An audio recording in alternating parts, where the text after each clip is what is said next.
This is Saurabh, and you're listening to my favorite talk show, The Weekly Show with Aditya.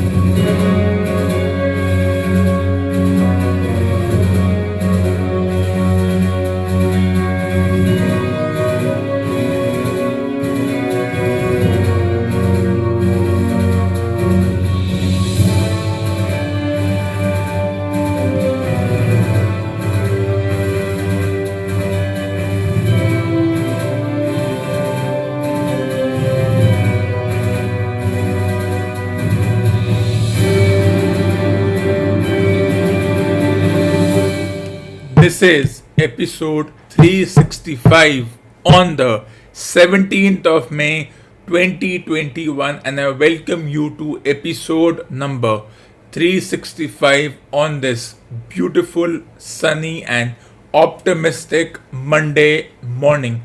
Another week starts, but the situation remains the same. The conversations about some topic just don't change.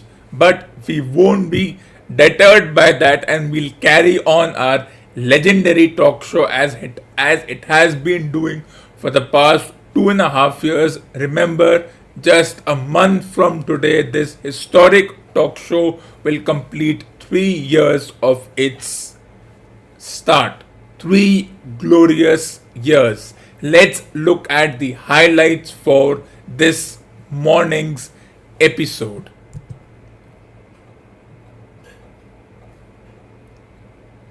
It is a universal and a questionable truth that for decades and centuries the TV has been called an idiot box. But I disagree with this assessment. In fact, it is not the TV which is the idiot box, but it is the people who presume that we are wasting time watching or consuming certain content. Well, I disagree with that. We'll discuss that. It's subjective and it can change. Well, I've never agreed that TV was ever an idiot box, and I'll make that myth completely diminished. And then we shall discuss, as always, social and pseudo media of the dullard, for the dullard, and by the dullard. And as always, Sherlock Holmes.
Let's continue this discussion.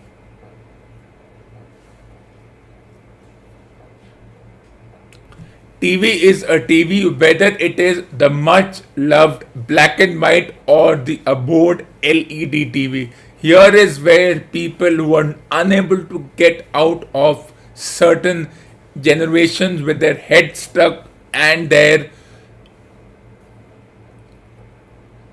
thoughts about certain generation and their rigidity about certain generation, that how before technology became an essential part of civilization things were simpler. Well, I disagree.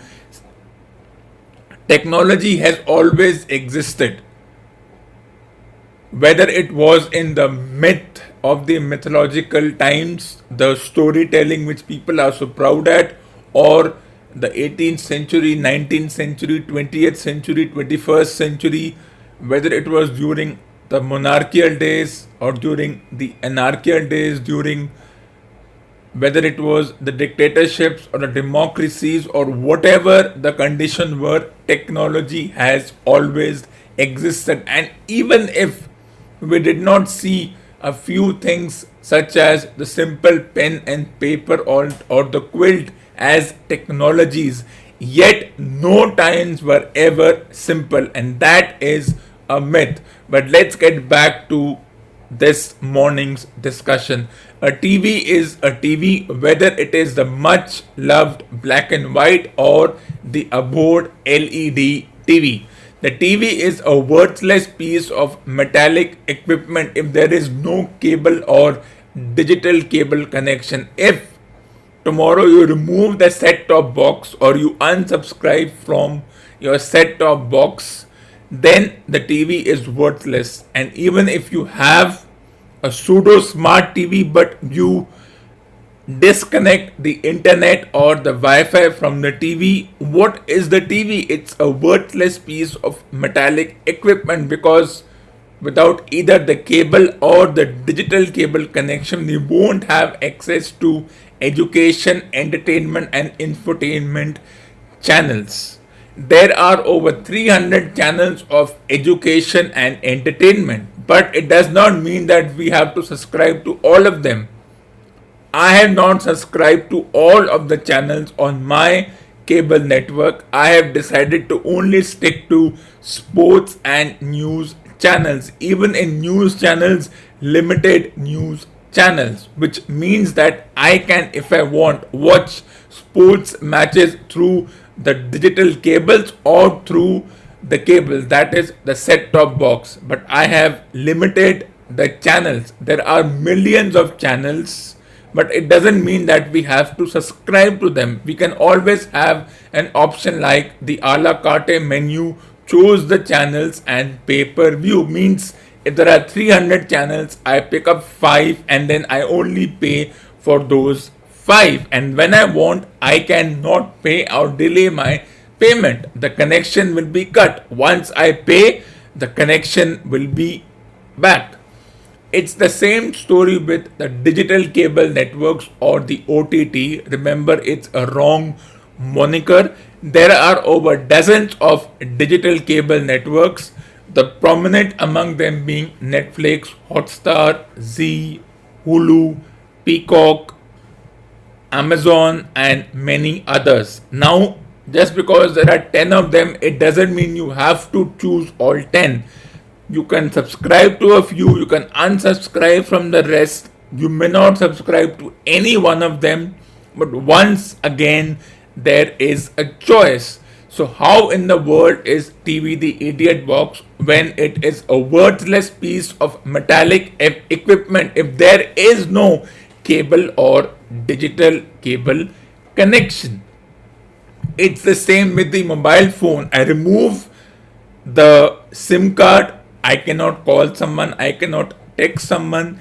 If I don't have Wi-Fi, if I switch off the Wi-Fi on my phone, there is no SIM card, then what is that phone? Just a camera? Well, I have better cameras for that. I mean, anyone will have better cameras. Even the phone is a worthless piece of metallic equipment if there is no SIM card, if I don't have access to Wi-Fi or I remove the access to Wi-Fi. I can't text anyone, I can't call anyone, I can use that pseudo text messaging called WhatsApp or whatever it is. So yes, when we go in an area when there is no network, then we cannot call anyone, we cannot text anyone, and the phone becomes worthless. Similar is the case for the TV. Well, TV has moved to being on the laptop because people prefer watching their digital cable connections on the laptop because it can connect anywhere. Well, I don't have any of these digital cable connection applications on my phone. I see it as a waste of space. Similar is with my laptop. I don't do it over there, but that's my choice. And I don't watch it all the time, so it doesn't mean that I waste my time. And then, once upon a time, you must have heard people say it time and time again. In the 50s and the 60s and the 70s, there used to be one TV in the entire neighborhood, and one day only a movie used to broadcast. Well, that is not because of the TV, that is because only one or two channels were available 60 years ago. And now there are over 300 channels, but it doesn't mean that TV becomes an idiot box. Because once again, the TV is a worthless piece of metallic equipment if there is no cable or digital cable connection. So this idea of TV as an idiot box is a myth and has no substance or any kind of logic or science to it. We may have moved on from VCR and DVD to digital VCR, that is watching on your computers, laptops, but our watching habits don't change. Even if once upon a time there were limited options, and in 2021 there are too many to choose from. Just because there are too many options to choose from, it doesn't mean that there is overload of information. I even disagree with the term information overload. You have a choice to offload that overload. You read, but you don't consume everything. You let it go, and that's the way it should be. Yes, you switch channels if you feel X channel is giving a certain view, Y channel will give another view. There will be a counter view to the counter view. Will it be counterproductive for us? Well, that depends how our own natural CPU works. As I said, we may have moved on from VCR and DVD to digital VCR, but our watching habits don't change. If we have to watch, we'll watch. Whether there was one channel and one TV or 300 channels and every household owning a TV, which is not something to be proud of. It's like saying that even the car is an idiot box. If there is no petrol in the car won't function. Whether we charge a car, if it's an electric vehicle, or whether we put fuel in it in the form of unleaded or leaded gasoline, the car won't function if there is no fuel. The TV doesn't function if there is no cable or digital cable connection. The phone won't function if there is no Wi-Fi or SIM card. So they are nothing more than worthless piece of metallic equipment.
Welcome back. Let's carry on this discussion to another domain. Whether it was the much loved black and white TV or the 21st century flat screen 70-inch LED or LCD TV or the DVD player or the VCR player, the generation is irrelevant. TV watching content is human nature and a right, whether we consume it through plays, through books, or through audio visual medium, that is movies and TV shows and others. Our watching habits don't change and they will never change. Let's carry on this discussion. Misinformation media is a new name for social or pseudo media of the dullard, for the dullard, and by the dullard. Social or pseudo media's USP is exaggeration and half truths, and no laws, no policies can change that because it's a free medium. You don't have to pay for it. When you don't have to pay for it, then you don't have to worry about the kind of content you are posting. And why do people use this medium or the Facebooks and the Twitters and the Instagram? Because it's free. You don't have to pay a penny for it, and you don't have the confidence to write long essay type articles. So what do? You write 200 words of worthless information and hope that some insensitive group or insensitive individual or some insensitive sycophants will react, and then the pseudo fight begins. And then what happens? Celebrities or pseudo celebrities showcase their altruistic nature, putting their views. Well, it's scripted, everyone knows that.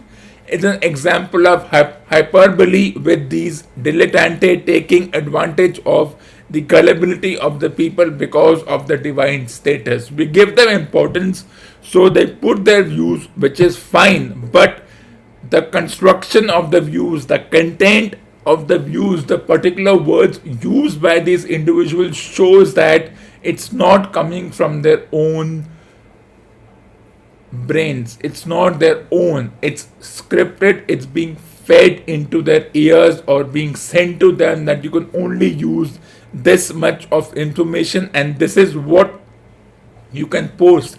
And because we think that they are divine, these self-conceited people use this platform to show concern because they have no self-worth but an inflated ego, and because their views are taken seriously and we put it across, their concern, like their concern for a certain exaggerated incident happening right now. Can this platform be used for good? Well, that is subjective and debatable, and that's the irony. We think that these platforms can be used for good. Well, if these individuals show off flaunt their lifestyle, we say they are doing fine, they need to flaunt, but we then decide that in certain situations they should not flaunt their lifestyle because individuals will feel bad. Well, it's not whether they flaunt their lifestyle or show off whether they have a $10,000 watch or whatever they own. If we get affected by it, then we are the weak ones, not them. Their job is to show off and show that they have an inflated ego.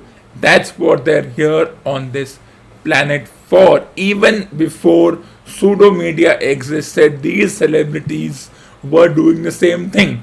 But because social media, pseudo media allows information to reach a larger population, and population who don't use their own intellect to understand that we can, like the tea leaves, which are drained from the tea when we pour the tea into the cup. They need to drain that information. They drink the tea leaves as well, and then later on they say it's not good, it's not tasting well. Well, that's your problem if you're not able to sieve the information or just let it go. It's not really the fault of the pseudo celebrities.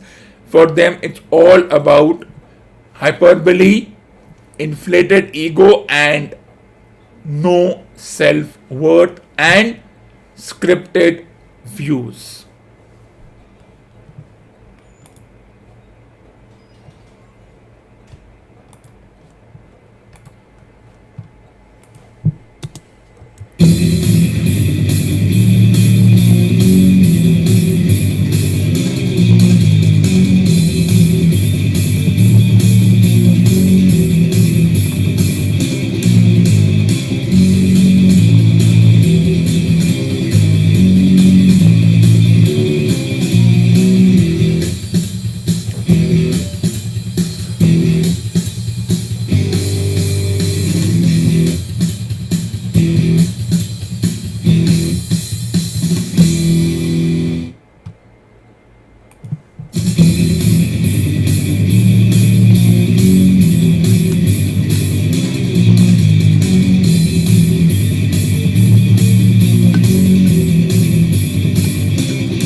While the world debates whether misinformation media, pseudo media, or social media, which is anyways a misnomer, or everybody's debate on whether the TV is an idiot box, which is once again a myth and subjective, while the world debates on such boring topics, let's get back to reading Sherlock Holmes.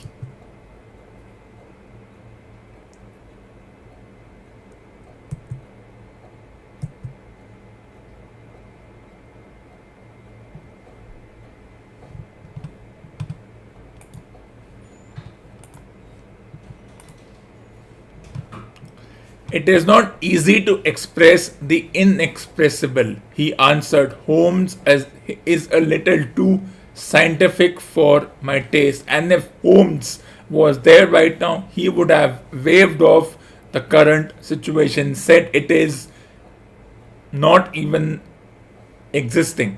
He would have said it's nothing more than half truths and exaggerations. It approaches to cold bloodedness.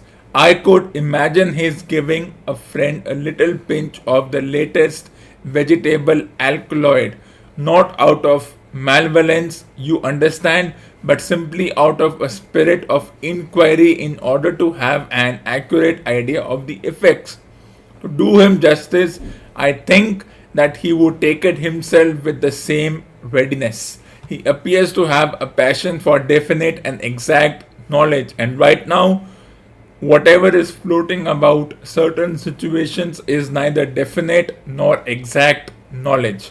Very right too. Yes, but it may be pushed to excess when it comes to beating the subjects in the dissecting rooms with a stick.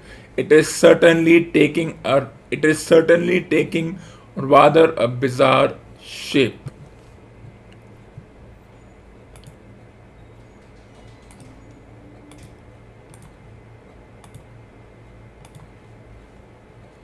Beating the subjects.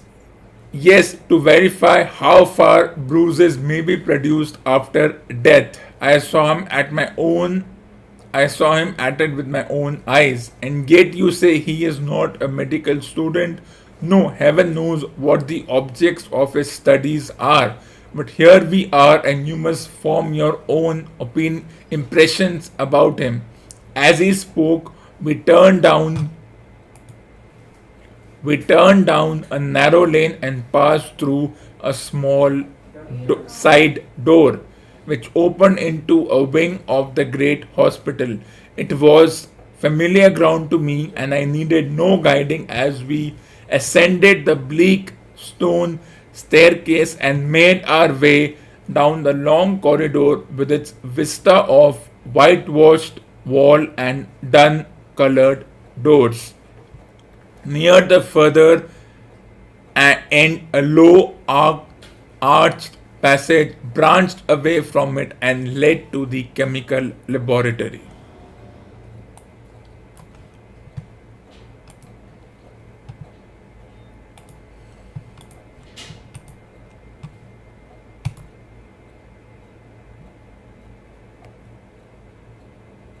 This ends episode number 365 on the 17th of May 2021.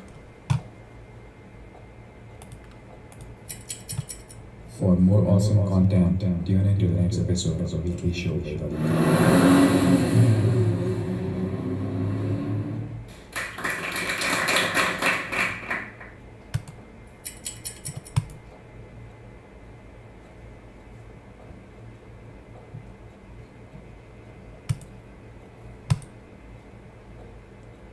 You can subscribe to my YouTube channel, Aditya the Anchor, the weekly show with Aditya.